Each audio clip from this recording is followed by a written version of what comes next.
We invited formal education providers. We have school leaders here. I wanted to welcome colleagues from European School Heads Association. We have members of European EdTech Alliance. So we have EdTechs here, and we have European education employers. There are also tools on how to invigilate a test. I see decision-making as the biggest opportunity that you can, and also the comments here, efficiency is another big one.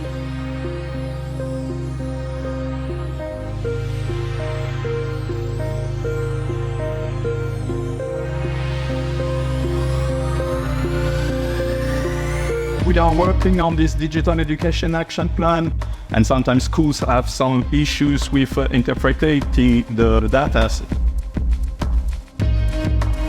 What responsibilities do education employers have in ensuring the safe and ethical use of AI tools in training?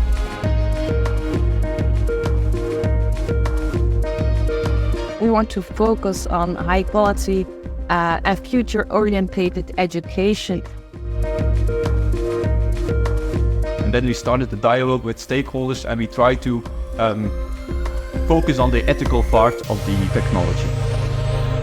We gather people in education from the whole of Europe, and everyone's very committed to getting this AI thing, whatever it is, to examine it and to implement it for our children, for our students, into our schools.